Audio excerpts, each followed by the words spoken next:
Now we have a GMA parenting alert. A Texas teacher has had enough. She took to Facebook with a big message saying, quote, people absolutely have to stop coddling and enabling their children. ABC Deborah Roberts is here with what prompted the social media rant. Good morning to you, Deborah. And Deborah, this teacher's fed up. She is, Michael. She is expressing exasperation that many teachers apparently are feeling across the country. There have been protests about low pay, and now this Texas teacher says disrespect is an issue too.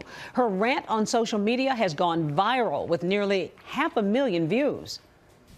This morning, a frustrated teacher striking a nerve. I've had responses from people literally all over the world. People everywhere relating to sixth grade teacher Julie Marburger, who was so fed up with bad behavior from students and parents that she resorted to social media to vent, writing teachers get treated so disrespectfully from all sides, and that parents have become far too disrespectful and their children are even worse, and adding people absolutely have to stop coddling and enabling their children. It will not serve them towards a successful and happy life.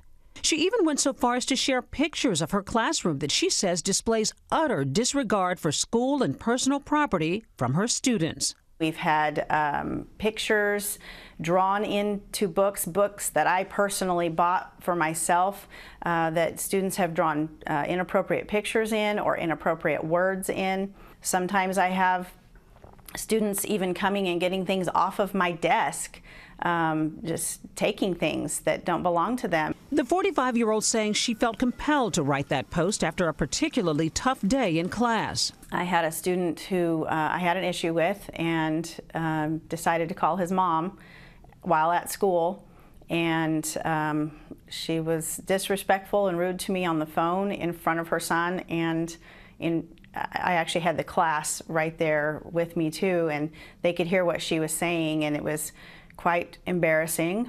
Marburger saying while she never expected to get so much attention, the reaction from parents, teachers, and her administration has been positive. I was worried after this kind of blew up all over Facebook that people would be offended by it, and what I found is that I'm getting more support now. She suggested that she might walk out of the classroom, but Marburger says probably not just yet. She's weighing her options. There's a chance, though, she says she might leave after this school year, but I suspect with so much support, Michael, that may not happen. All right, thank you so much, Deborah. She definitely needs some support. And for more perspective on this, Erica Suter, editor of Mom.me, is joining us right now. And Erica, this sounds like this teacher has the recipe for disaster right now. Yeah. What can they do to turn this situation around? Well, first, the parents have to get involved. I mean, you can't ignore it. It's not fair to the teacher, it's not fair to the other students, and it certainly doesn't do your child any favors. So parents just start looking at their relationship with the teacher as a partnership. They have to work together to give their kids the best educational experience possible and make sure they're doing the right thing.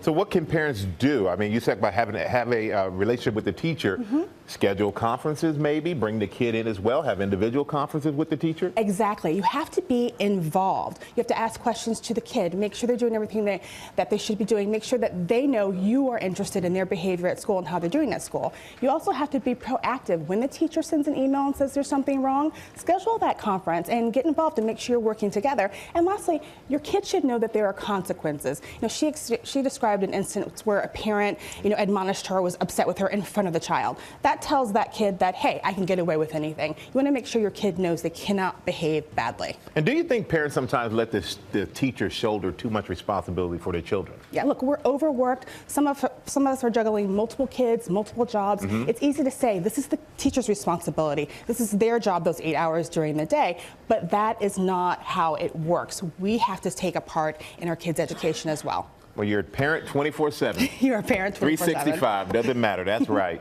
Erica, thank you so much. We appreciate it.